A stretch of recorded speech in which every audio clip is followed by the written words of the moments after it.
गीता 18 के श्लोक नंबर 62 में भगवान स्वयं कह रहे हैं कि अर्जुन उस परमेश्वर की शरण में जा जिसकी कृपा से परम शांति व शाश्वत स्थान अर्थात सतलोक को प्राप्त होगा। वो परमेश्वर कौन है, कहाँ है, कैसा है, जानने के लिए कृपया अवश्य सुनिए जगत गुरु तत्वदर्शी संत रामपाल जी महाराज के अमृत वचन। सुखदेव ऋषि जी 12 वर्ष तक अपनी माँ के गर्भ में रहे। वो बाहर नहीं आए क्योंकि गर्भ के अंदर बच्चे को अपने पूर्व जन्म के संकट और आने वाले इस जन्म में जो लिखे हुए हैं वो सारे याद रहते हैं कि के दुख आएंगे तेरे ऊपर बाहर जाते। जिस कारण से उसने गर्भ से बाहर नहीं आया। वो 12 वर्ष के बाद ब्रह्मा विष्णु महेश तीनों ने आकर उससे कहा, सुखदेव तू बाहर आ जा, ये परंपरा खराब मत कर। तब उसने कहा था कि आप के अंदर से निकल रहे ये तीनों गुण या त्रिगुणमयी माया बाहर आते ही अचेत कर देती है, शुद्ध बुद्ध भला देती है। आप अपनी माया को रोको। अब इन्होंने कहा कि देखो इस माया को रोकना हमारे बस की बात नहीं है। ये तो हमारे अंदर गुण भर दिए भगवान ने, लेकिन हम कुछ क्षण के लिए सांस घोट सकते हैं, नहीं तो हमारा शरीर फट जाएगा। ये इतनी देर तक, बस इतनी देर, फ्रिक्शन ऑफ सेकंड हम इसको रोक सकते हैं। तब सुखदेव जी ने कहा आप इतनी देर रोक दो। कहते तीनों देवा थम भी माया उदर गर्भ से बाहर आया। अब क्या बताते हैं, सुख दे सुख में उपजे राई सिंह समोय नौ नाथ और सिद्ध 84 संग उपजे थे दोय। अब हम और प्रकरण ना बढ़ा करके आपको जो उद्देश्य है उसको सुनाते हैं। पुण्यात्माओं सत्संग ध्यान सुना करो। आप कोई 2000 किलोमीटर से आ रहा है, कोई 1500 किलोमीटर से, कोई 800 किलोमीटर से, कोई 500 से, कोई 400 से, और यहाँ आकर भी आपकी अटपट खटपट नहीं मिटती, फिर आने का फायदा क्या हुआ। अरे 2-2.5 घंटे हम फिल्म देखा करते पहला, जब इस मार्ग पर ना लगे थे। एतवार के अंदर क्या स्कीम बनाया करते कि VCR लाओगे किराए पर 100 रुपये लगेंगे और 3 फिल्म लाओगे 3-3 घंटे की हैं, और शाम में चला देते 7 बजे। सारी रात आँख पानी बैठे रहते, ना नींद आती ना उठ कर जानने जी करता 9-9 घंटे।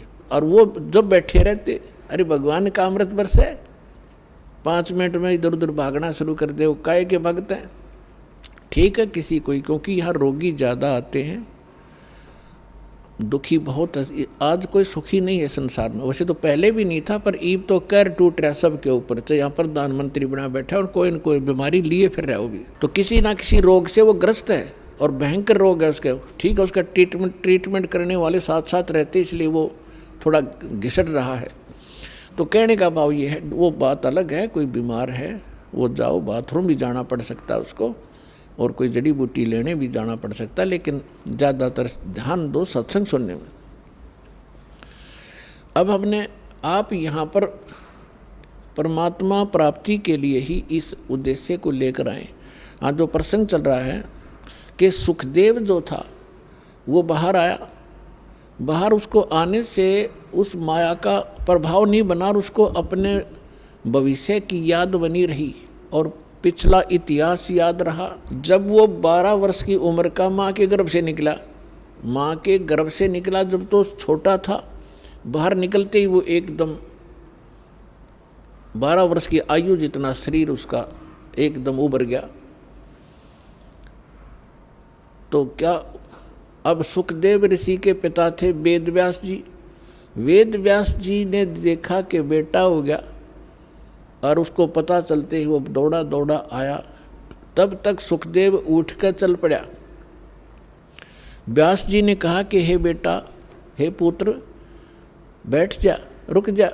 तब उसने कहा, देखा नहीं अपने पिता की ओर, चलते चलते कह रहा है कि एक लेवा एक देवा दूतम, ऋषि जी कोई किसी का पिता नहीं पूतम, ऋण संबंध जुड़ा एक ठाठा, अंत में सब 12 बाटा। सुखदेव ने कहा कि ऋषि जी, ना जाने कितनी बार तू मेरा बाप बन लिया और ना जाने कितनी बार मैं तेरा बाप बन चुका हूँ। ये बूढ़ा बुरा झंझट है। ना जाने ये कितने युगों से आप और हमारा संस्कार उलट पुलट चल रहा है। अब के मैं इससे पीछा छुड़वाऊंगा और यदि मैं आपको देखूंगा तो मेरी ममता आप में बन जाएगी। यूं कहकर के वो पिछले संस्कार से उसकी कोई बैटरी चार्ज थी, उसमें आकाश में उड़ जाने की सिद्धि पूर्व जन्म के संस्कार से थी। वो आकाश में उड़ गया, आगे जाकर अपनी और नाल काटी और पत्ते पुत्ते लपेट कर जंगल में घूमने लग गया। ये लंबी कथा है, हम उस प्रसंग पर आते हैं कि एक लेवा एक देवा दूतम और कोई किसी का पिता नहीं पूतम। पुणात्मा और परमात्मा का ज्ञान है, ये किसी डूम बाट के गीत नहीं है। यदि आपने अध्यात्म मार्ग को ग्रहण करना है और यहाँ भी सुखी होना है और सतलोक चलना है तो जो ज्ञानदास आपको बता रहा है उसको हृदय में समा लेना। अब क्या बताना चाहता हूँ कि जैसे आज कोई आपका पुत्र है, कोई पुत्री है, ये पिछले संस्कार से है। एक बेटा ऐसा है, पिता कमा रहा है, जोड़ रहा है, उसके लिए मर रहा है और वो गुलछर्रे उड़ा रहा है, शराब पी रहा है, गाड़ी खरीद ली है और 10 मित्रान बिठा के होटलों में जाकर दारू पीता है, मांस खाता है और पिता बैठ कर रोता है। तो उस पिता ने पिछले जन्म में उस बेटे का ले रखा था, कोई किसी ने कभी रिश्वत ली होगी या कोई धोखा करके कोई अटपट किया होगा, अब वो पूरे करके छोड़ेगा। एक कथा है, एक किसान था, उसकी पत्नी, एक पुत्र होने पर पत्नी की मृत्यु होगी। उसने दूसरा विवाह कराया, उससे एक पुत्र हुआ, फिर दोनों ही मर गए।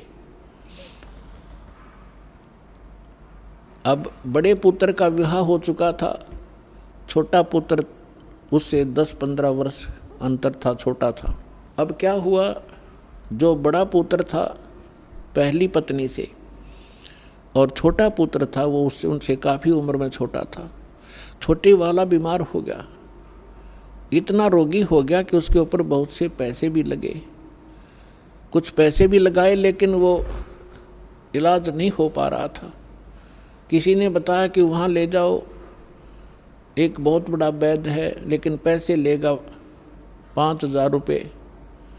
उसमें 5,000 रुपये आज के 50 लाख के बराबर।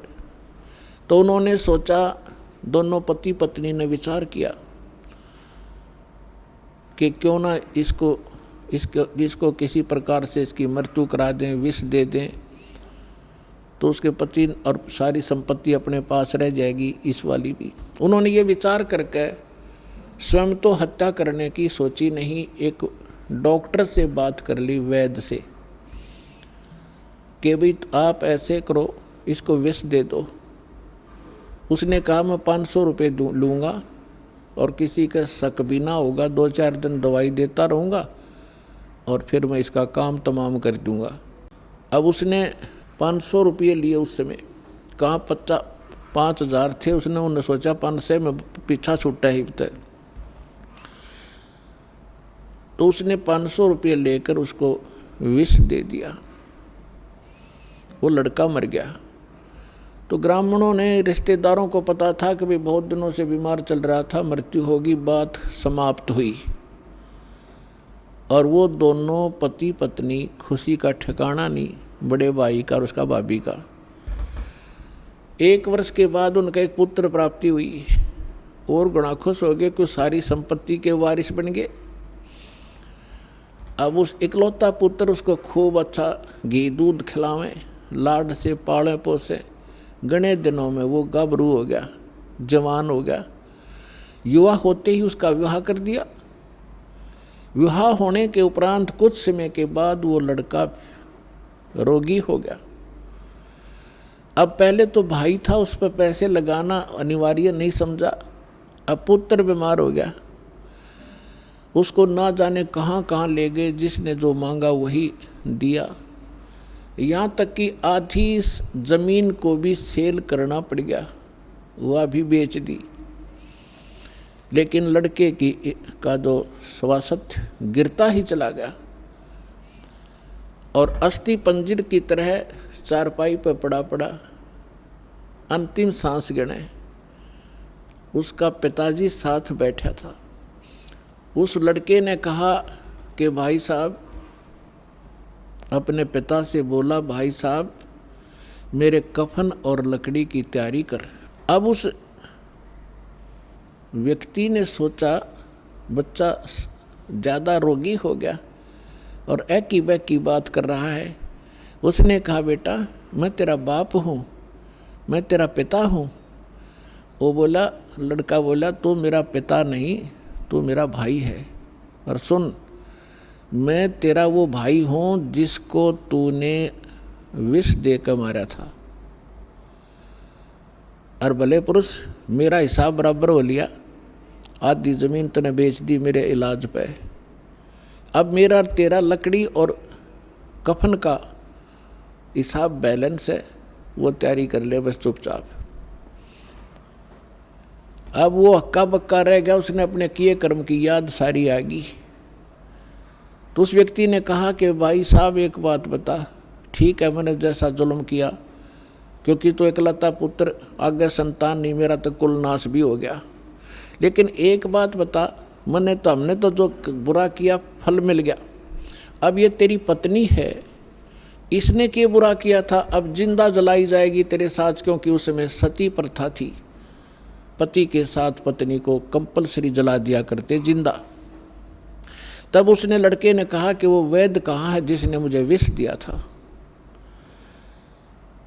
उसके भाई ने बताया कि वो आपके 4 वर्ष बाद अचानक हार्ट अटैक होकर मर गया था। तो उसके लड़के ने बताया कि ये वो मेरी पत्नी वो वैद्य है, अब यह जिंदा फूकी जाएगी। इस दुष्ट ने 500 रुपये के लालच में ऐसा जुल्म किया था। तो पुण्यात्माओं, परमात्मा कहते हैं एक लेवा एक देवा दूतम, या कोई किसी का पिता नहीं पूतम। ऋण संबंध जुड़ा एक ठाठा, अंत में सब 12 बाटा। अब जो प्रसंग चल रहा था कि जिनके संतान नहीं है वो उनका बैलेंस खत्म हो गया है, किसी के साथ संस्कार उलझ नहीं रहा, उलझेड़ा नहीं रहा उनका। और हमारे समाज में ऐसे ये लोक वेद दंत कथा ऐसी बना रखी है कि जिसका संतान नहीं उसका के जीना, उसकी शकल भी ना देखो। अपने आत्मा जो बहन और जो भाई जिसका संतान का संयोग नहीं है, यानी वो कति क्लियर है, उनका कोई एक दूसरे से लोन नहीं है। अब लोन नहीं है तो जानबूझ कर भगवान भी लोन फंसावे नहीं उनका, वो आपको हर पहलू पर ज्ञान देंगे। लेकिन अब जिस विषय पर चल रहा है यही बताएंगे। अब जैसे क्या होता है, इंसान तो कुछ दिनों के बाद संतोष कर लेता है कि भाई चलो भगवान ने जैसा संस्कार दिया हमारे भाग्य में ना होगा। लेकिन बहन, उसकी पत्नी को संतोष नहीं होता। अगर होता है तो अड़ोसी पड़ोस के रिश्तेदार की माताएं बहनें आकर उसको जीर्ण नहीं देती, कोई ना कोई आकर आटपकेगी, आवेगी मनमाने कोई उधारा सामान मांगने, और चर्चा चलावेगी न्यो कि बहू का कोई बालक नहीं हुआ, ये भगवान एक जातक तो चाहिए था, बता के जीना बिना संतान के क्यों कर टाइम पास करे। तो वो ना चाहते हुए बेचारी दुखी हो जाती है उनके आपस की वार्ता सुन के। तो उसको प्रबल प्रेरणा हो जाती है कि हुक एंड क्रुक किसी प्रकार भी बालक हो। और बालक संस्कार में है नहीं तो उसकी अंत में तड़फ उस माई की जिसके बालक नहीं होते, इससे वियोग में मर जाती है। भगवान एक मेरा संतान होती तो संसार समाज में भी सुखी होती, औरों की तरह मेरा भी इज्जत होती, वो मर जाती है। इस काल ने ऐसा जुल्म कर रखा है हमारे साथ। अब कहते हैं जिस भी इच्छा को लेकर मरता है ये काल फिर उसकी बिरान माटी करता है। उस बहन को अगले जन्म में वो कुतिया बनावेगा और फिर न्यू कहेगा ले तू नरी संतान जाम ले, 8 कट्ठे पैदा कर ले, अब छक ले पैदा कर करके क्यों दुखी हो रही थी। अब परमात्मा कहता है इस झंझट से पीछा छुटवा लो। अगर आप समाज को देखकर चलोगे भक्ति मार्ग पर नहीं चल सकते। हमने परमात्मा पाना है, सतलोक जाना है, तो जैसे भगवान राख है ऐसे ही रहना। अब थोड़ा सा यहाँ प्रसंग और बताना पड़ेगा, क्योंकि प्रथम बार जो भक्त आते हैं जिनका संतान नहीं है उनको कुछ संतोष तो इस उदाहरण से होगा, लेकिन वो चिंता ना करें। यदि आपने यो उलझेड़ा करवाना है तो वो भी कर देंगे भगवान, क्योंकि आप शरण में रहना, उनको मालूम है कि शरण में रहेंगे तो वो उस संस्कार को जो मालिक जोड़ेगा वो फिर अपने ही हिसाब से उनको पार भी कर देगा। जैसे आप अभी दास ने कहा था कि परमात्मा की शरण में जब आ जाते हैं भगवान फिर कहता है कि तुम मेरे अनुसार चलते रहना, फिर मैंने देखना तुमको कैसे पार करना है। जैसे सुदर्शन जी की इच्छा बन गई कि मेरे माता पिता पार हों जब बात बने। अब हालांकि उनका कोई संस्कार नहीं था, वो चले गए थे, कोई पुत्रु बन रहे थे, किधर गधा बन रहे थे। परमात्मा ने वो भी स्वीकार किया, बेटा तुझे पार करने के लिए मैं यह भी तेरी समस्या हल करूँगा।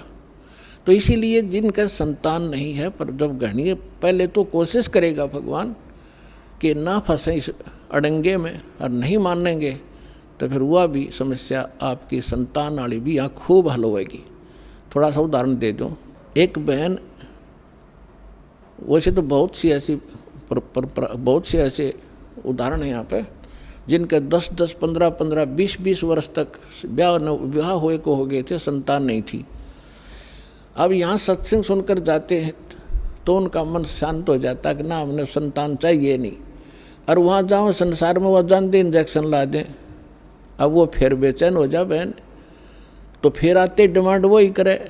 बहुत बार समझाया उनको, लेकिन आखिर में परमात्मा ने उनको फिर वो अब ये दिल टूटेगा कि तो और जा फंसेंगे किसी नालायक आदमी के, बालक तो होने नहीं उनसे, और वो ये भक्ति और बर्बाद हो जाएगी इनकी। तो उनको एक बहन को ने कभी तो असंतोष कर ले, फिर घर वाले जाकर फिर न्यों के बता कोई जीना है, बालक नहीं, इतने दिन हो गए नाम ले रखा, फलाना काम काहे का तू गुण गाती फिरती है। तो परमात्मा ने उसके सुन दी, 2 लड़की गर्भ में 2 बच्चे हो गए एक कब्र में, और वो ये कहा करती कि भगवान चाहे मेरे लड़की हो जाए, समाज का मुंह बंद हो जाए, मुझे लड़के की जरूरत नहीं। 2 दी कठिए, अब वह फुली नहीं समावा, सारा अड़ोस पड़ोस भी नहीं बोले थारे गुरु जी तो वे पूरे हैं।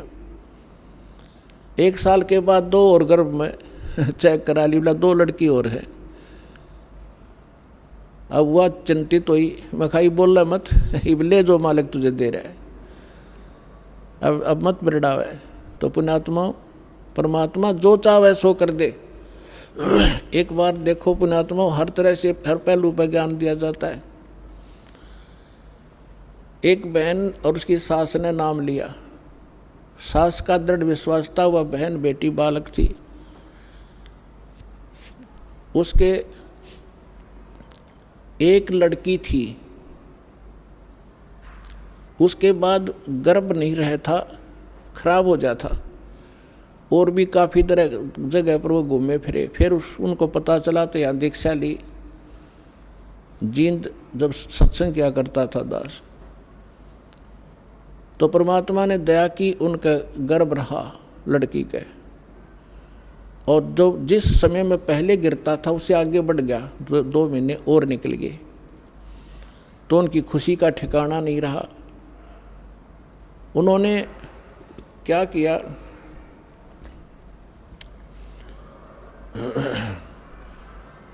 जब हमारी थोड़ी सी संगत थी, ज़्यादा नहीं थी, थोड़ी संगत थी, तो किसी दूसरे उनके पड़ोस में एक और भक्त था, उसने प्रार्थना की कि आज गुरुजी हमारे यहाँ भोजन करने की दया करो।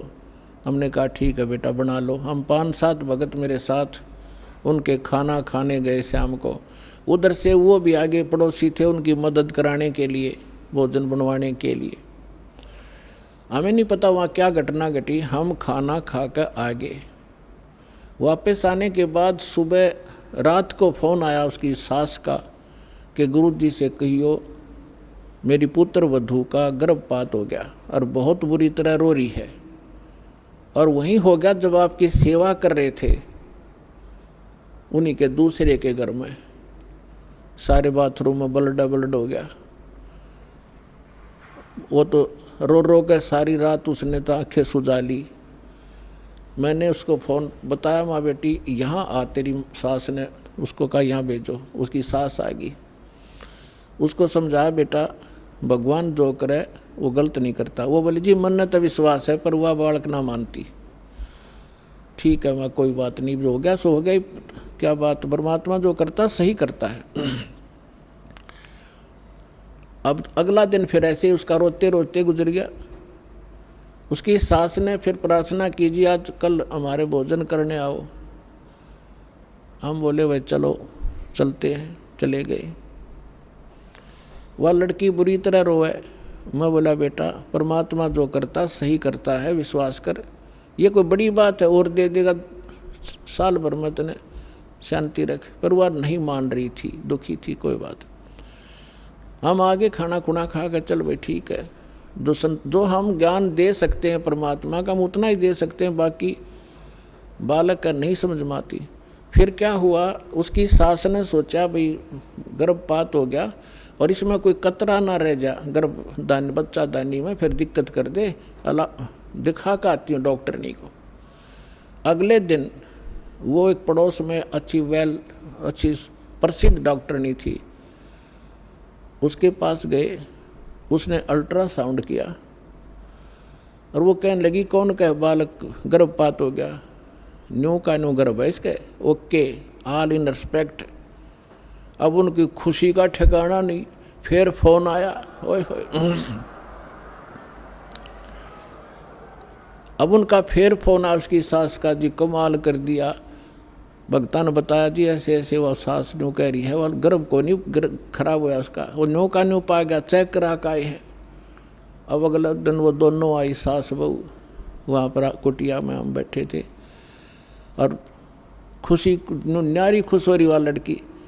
मैं बोला बेटा भगवान पर भरोसा करो और परमात्मा जो करता वो गलत नहीं करता। अब फिर देखो कमाल है, 3 महीने 4 महीने के बाद उसने चेक कराया, अगर लड़का से अगर लड़की, वह लड़की पाई। अब वह फिर रो, वह लड़की उसकी पुत्र वधू, मैं तो इसका गर्भपात कराऊंगी, हमसे बात करी। मैं बोला खबरदार जय जीवन सा की है तो कोई बात हुई है, जब तक रोए थे मेरा गर्भ गिर गया। अब परमात्मा तो मालिक है और ये उस लड़की ही थी जो गर्भपात हुआ था, उसने गर्भपात कर दिया दाता ने। तेरी नालायकी देख कर किया था, क्या रोएगी लड़की ने देख कर, क्योंकि हमें ज्ञान तो है ही नहीं। और फिर लड़का देता, उसी आत्मा को लड़का बना कर देता। अब रोले अपने कर्म। अब हम हमारा स्वभाव कैसा हो गया, ऊंट जैसा। ऊंट पे समान धरे ना उसने लाद है, और जब भी नौकरा रहा, जब भी रोया कर बहुत बूढ़ा कर दिया मेरे साथ में। और जब उसने उतारे, जब समान ने तारा कर ऊंट पर, जब भी वो नौकरा करा उसने कहीं भी बूढ़ा करा मेरी गेलिया, अभी बुरा कर रहा है मेरा। तो परमात्मा हम हो गए ऊंट के से स्वभाव के। अब परमात्मा हमें सुख दे जब भी रोआ, और दुख में तो रोना है, रोना वो तो स्वाभाविक है। तो उसकी सास ने यह बात समझ में आ गई थी, गुरु जी के वचन का मैं तब उल्लंघन करूँ नहीं। और इस लड़की ने पूरी कर, वो उसकी सास यानी उसका ससुर ठीक सी पोस्ट पर नौकरी करता था। तो उसकी सास ने कहा कि इस लड़की का सारा खर्चा मैं दूंगी, तो निश्चिंत रहे, और इसने ब्याह बीगी और सारा खर्चा हम देंगे, तो बकवास नहीं करेगी, इसका हम गर्भपात नहीं करेंगे। वह लड़की होगी दूसरी, और जब भगवान के हाथ में, वो तो उसके बच्चे हैं, उसकी ये मिट्टी उसी की बनाई हुई है। अब लड़का देते तो उसको उस संस्कार टाले था लड़की वाला, ले कह के मांग लिया रो रो के, और फिर रो रही है। फिर अगले बार उसको लड़का दिया। आज भी वो लड़की और उसकी सास सत्संग में आते हैं। अब कहने का भाव ये है पुण्यात्माओं के भगवान जो करे तुम बीच में टांग ना डाया करो।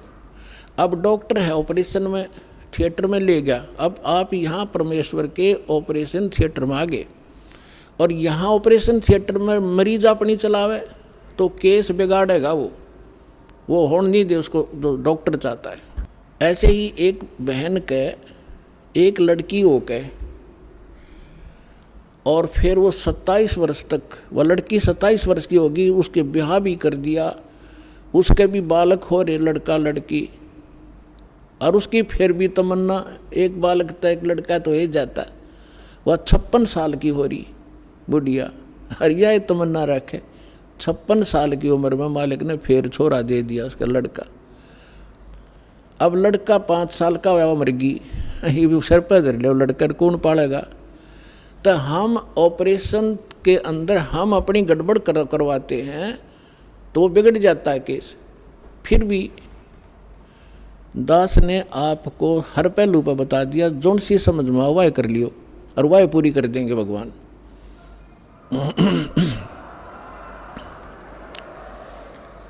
अब हम आते हैं उस प्रसंग पे। अब जैसे आपने कल इंटरव्यू सुना था एक भगत का, 14 वर्ष हो गए थे उनके ब्याह में, कोई बालक नहीं था और सारी पूजाएं करते थे। अब फिर परमात्मा की शरण ली तो 2 लड़की हुई, नो ऑब्जेक्शन, उन्होंने कोई परवाह नहीं की, बस लड़की हो चाहे लड़का, ज्ञान समझ में आ गया, भगवान जो दे वो हर स्वीकार, और तीसरा फिर लड़का भी दे दिया। तो विश्वास रखो इस भगवान पर, जो करे परमात्मा जो करेगा वो गलत नहीं कर सकता, हम जीव हैं गलत खुद करवा लेते। अब हम आते हैं उस प्रसंग पे जहाँ आज दास आपको सुनाना चाहता है। अब नीरू नीमा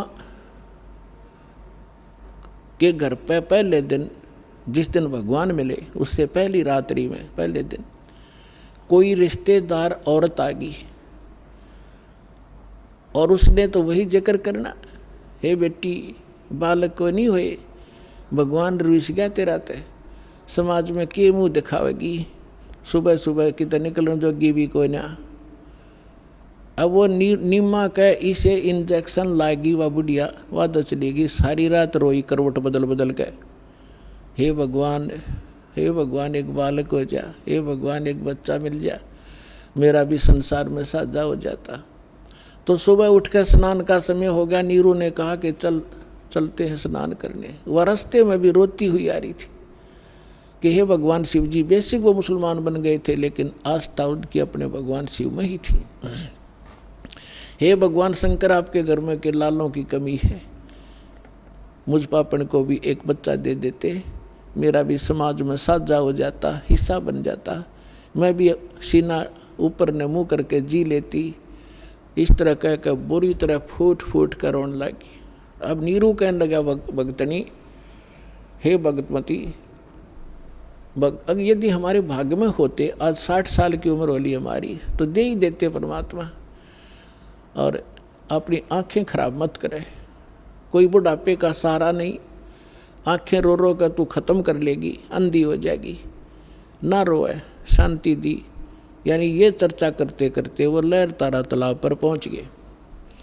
पहले नीमा स्नान करने लगी, ब्रह्म मुहूर्त था, 1.5 घंटा सूर्य उदय होने से पहले अंधेरा अच्छा रहता है और सुबह की रोशनी एकदम ही होती दिखाई दिया करे। अब नीमा स्नान करके बाहर आई और नीरू स्नान करने के लिए सरोवर में प्रवेश कर गया। अब नीमा जिस कपड़े को लपेट कर नहाई थी उसको धोने के लिए पुनः किनारे पर गई तालाब के। तब तक रोशनी सी हो गई थी, दूर तक का थोड़ा थोड़ा दिखाई देने लग गया था। अब नीमा ने क्या देखा कि एक कमल के फूल के ऊपर कोई वस्तु हिल रही है, जैसे परमात्मा पैर हिला रहे थे कमल के फूल पर विराजमान होकर के नवजात शिशु के रूप में। तो उधर से नीमा ने देखा कि ये क्या चीज़ हल रही है। उसने सोचा कोई सर्प ना हो और मेरे पति ने डस ले, और ध्यान से देखा तो क्या देखा, कमल के फूल पर एक बालक विराजमान है।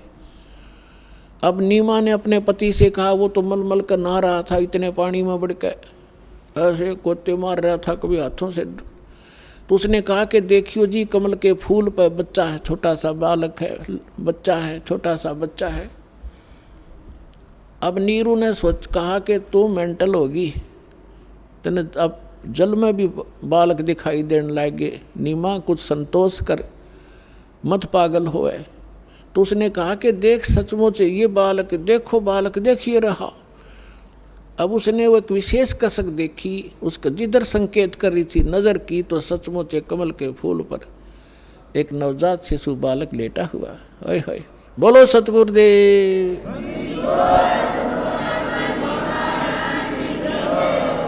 अब नीरू ने देखा सचमुच बालक एकदम आओ देखा ना ताओ देखा, कमल के फूल समेत तोड़ कर उठा लिया गोदी में, अपनी पत्नी को थमा दिया। बोलो सतगुरुदेव बंदी छोड़ कबीर साहेब की जय हो। जिस परमात्मा के लिए ऋषियों ने शरीर गाल दिए और जिस परमात्मा की एक झलक देखने के लिए हम युगों से तड़फ रहे हैं, उसके गुणों से हम परिचित हैं, वो कितना सुखदाई है। और वो भगवान और जिस माई के सीने से लगा हो उसको कितना आनंद आ रहा होगा, कितनी खुश किस्मत है वो माई। अब उधर से नीमा अपने भगवान शंकर का 100 शुक्र मना रही है। अपने आत्माओं, परमात्मा गरीबदास जी कहते हैं कि हम जो समर्थ है, जो हमें हमारी पल पल पर रक्षा करता है, हमें सर्व सुख दे रहा है, जो सब कुछ करने वाला, उसका तो हमें जिक्र भी नहीं, हमें अन्य को क्रेडिट देते रहते हैं। उसने ये कर दिया, फलाने ने ऐसे कर दिया। अब जैसे ये दास पहले भगवान विष्णु का पुजारी था, कृष्ण जी का, हनुमान जी का, और शंकर भगवान की भी सामान्य पूजा सामांतर करते रहते थे। और घर में जो सुख होते थे, सारे ही सुख जो संसार में होते हैं वो सारे ही थे, हो रहे थे। विवाह हुआ, जैसे पढ़ा, जेई की नौकरी मिल गई, विवाह हुआ, 2 लड़के 2 लड़की होगी, सारे सुख होंगे, नौकरी मिल गई। तो इस तरह ये सुख जो हो रहे थे, हमने क्या करते, भगवान विष्णु ने, भगवान कृष्ण जी ने, हनुमान जी ने और बाबा श्याम जी ने, इनको क्रेडिट दिया करते कि इनने ये सुख दे दिया। अब ये तो ये सुख दे ही नहीं सकते, भी इनके इतिहास से पता चला। ये तो हमारा संस्कार ही, हमारा प्रारब्ध ही, हमारी किस्मत ही फल फूल रही थी और दे रहा था, क्योंकि हमने कभी संस्कार शास्त्र अनुकूल किए हुई शुभ साधनाएं थी, वही उन्हीं से संस्कार बनते हैं। तो यहाँ परमात्मा गोदी में और शंकर भगवान का क्रेडिट दे रही, उसके गुण गावे। अब यहाँ गरीबदास जी कहते हैं, जगत का पेखना पेखा, धनी का नाम न लेखा। एक दूसरे ने उसने न्यू कर दिया, फलाने न्यू कर दिया, और जो कर रहा है कहते उसका जिक्र भी नहीं। जगत का पेखना पेखा, धनी का नाम ना लेखा। अब उधर से क्या हुआ कि नीरू भी स्नान करके बाहर आ गया, और वह उस पर पाक है परमात्मा, क्योंकि अपनात्मा बर्फ का स्वभाव है, एसी का स्वभाव है, वो वातानुकूल ही बना देगा, जिससे वो शरीर बिल्कुल अच्छा महसूस करता है। तो परमात्मा का स्वभाव है, जो उसके सीने के लगे हुए थे, कभी बच्चे की तरह सीने से लगा रही थी, कभी प्यार कर रही थी, मुँह चूमे थी उसका, और 100 शुक्र मनावा थी। तो उसने कितनी खुशी हो रही थी, एकदम अट्रैक्ट होगी वह। नीरू आया बाहर तो उसने विचार लगाया कि पहले तो मुसलमान बना दिए, हिंदुओं से हमारा कोई लिंक नहीं, मुसलमानों से इतना मित्रता नहीं। अगर इस लड़के को, बच्चे को लेकर हम घर जाएंगे तो गांव के, नगर के लोग हमारे जूते मारेंगे और पूछेंगे किसके लाए उठा कर तुम बेईमानो, और बताओ उसको वापस दे के आएंगे। यदि हम कहेंगे लहर तारा तालाब में और कमल के फूल पर पाया, किससे का नहीं जच्चा कि कमल पर फूल पर बालक क्यों कर रुक जा। सारी अनहोनी उसने सारा प्लस माइनस कर लिया, और हमें लड़का भी खोस लेंगे, छीन लेंगे, पीटे भी गिर, घर से गांव से भी निकाल लेंगे, कई सजा मिलेंगी कठिए। तो उसने अपनी पत्नी से इसी दृष्टिकोण को समझा करके कहा कि इस बच्चे ने यही रख दे, हमारी इस में खैर है। लेकिन नीमा ने फाइनल फैसला कर दिया कि मैं मर सकती हूँ, ना जाने इस बालक ने मेरे ऊपर के जादू कर दिया, मैं इससे एक पल भी दूर नहीं हो सकती, मेरे प्राण जा सकते हैं, मैं देश नगर भी छोड़ दूंगी इस बच्चे के साथ, मैं छोड़ूंगी नहीं। अब नीरू ने सोचा या तान दी होगी बच्चा पाके, समाज देखती नहीं, कल ने क्या होने हो जाएगा भविष्य में उसका विचार रहा नहीं, कहाँ इस लड़के ने पालेंगे जब घर से बेघर हो जाएंगे। तो उसने पहले अपने पूरे जीवन में अपनी पत्नी की तरफ थप्पड़ मारने के लिए हाथ किया था कि तू मैंने तेरे को घना लड़ा दिया, तेरा संतान नहीं थी, मैं तेरी सारी बात मानता रहा कि कहीं इसको दुख ना हो, भाई बच्चा होता तो आज पिता को कह के कुछ और मेरी सुविधा करवा देता, इसलिए मैं तेरी सारी बात मानता रहा, आज तो अनाड़ी होगी है, एक भी नहीं मानती मेरी, रख दे इस बालक ने यहीं पर, ना तेरा थप्पड़ मारूंगा। जो ही उसने हाथ उठाया, नवजात शिशु रूप में परमात्मा बोले, नीरू मुझे घर ले चलो, तुम पर कोई आपत्ति नहीं आएगी। अब उसने सोचा, छोटा सा बालक बोला, उसने सोचा कोई भूत है, क्या प्रेत है, या कोई देवता फरिश्ता इसमें बोल रहा है, डर गया, चुपचाप आगे आगे चल पड़ा, बच्चा घर में आ गया। अपनात्माओं, जब 25 वर्ष का हो गया बच्चा, ना 25 दिन का हो गया, लेकिन ना दूध पीवे, ना कोई अन्न खावे, ना कोई फल फूल चूसे, और स्वस्थ ऐसा जैसे किलो दूध रोज पीता हो बालक। अब उस चिंता बन गई, निम्मा रोए 2-3 दिन से लगातार रो रही थी और कह रही थी कि हे भगवान, हे शंकर भगवान, या तो ये देना नहीं था, हे भगवान अब दे कर ले रहे हो, इससे बुरा और क्या होगा हमारे साथ। ठीक है, आपके सामने हमारी कोई पार नहीं बसावेगी, लेकिन ये लड़का मर गया तो आपकी दासी जिंदी नहीं पावेगी, साथ मरूंगी इसका। ये फाइनल फैसला कर लिया। अब परमात्मा अंतर्यामी है, जान गया बुढ़िया मरेगी, मैं तो मरूँ को ना, पर यह जरूर मर लेगी, चिंता में कबीर साहब ने सोची। तब परमात्मा ने शिव जी को प्रेरणा करी, शिव मंडल में, उसके लोक में, और एकदम उसको महसूस हुआ कि तुझे याद करके कौन रो रहा है। एक साधु रूप बना के शिव भगवान आ उतरे वहाँ पे शिव मंडल पे, और कहा, माई क्यों रो रही है। नीमा ने कहा, बाबा जी मेरे दुख में आप भी रो पड़ोगे, ना पूछो मेरे दुख ने, मुझे तड़फन जो अपने मेरे भगवान ने दिया मेरे को दुखी हो। फिर भी शंकर भगवान रूप जी ने साधु रूप में पूछा, माई कहते हैं अपना दुख किसी को बता दे कुछ हल्का हो जाता है, और मेरे सत्र का कोई समाधान होगा तो मैं भी करूँगा। रोते रोते बताया कि पहले हमारे संतान नहीं थी, 25 दिन पहले मेरे भगवान शंकर ने मेरी सुनी, कमल के फूल पर एक बालक पाया। अब 25 दिन हो गए, यूँ ना खाता ना कुछ पीता, यूँ मरेगा बाबा जी, साथ मरूंगी। कति फाइनल फैसला था, अंतर्यामी सारी जानते थे कबीर साहब। तब नीरू शंकर भगवान ने कहा, यानी शिव रूप में न साधु रूप में, कि माई तेरा बेटा ला कहाँ पर है। अब मातवा नीमा लाई उठा के बच्चे ने, सोचा महाराज के चरणों में डाल दूं, इसके जीवन दान कर दे यूँ। अब जो ही उस बच्चे को परमात्मा को शंकर भगवान के चरणों में, साधु के चरणों में डालना चाहा, न्यू पटका, वहीं से उठ गए परमात्मा, और भगवान शंकर के सिर के बराबर में 5 फुट की दूरी पे ऐसे आकाश में स्थिर हो गए, हवा में। अब शंकर भगवान ने ऐसे हाथ किया, उसकी गोदी में आ गई, और ऐसे हाथों में लेकर के परमात्मा से शंकर भगवान और परमात्मा पूर्ण ब्रह्म की, शंकर भगवान भी नहीं समझ सके ये कौन है। उसने यही सोचा कोई सिद्ध पुरुष है, क्योंकि इनकी सद्बुद्धि इतनी ही है, ये कंप्लीट गॉड नहीं है।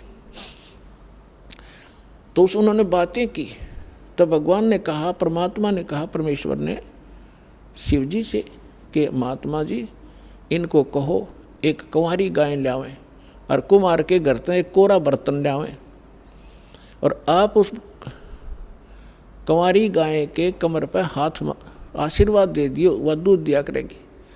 कहते हैं समर्थ जो होता है महिमा का भूखा नहीं होता। अब वचन से शंकर भगवान को आदेश दे दिया तो उसमें वह शक्ति आ गई।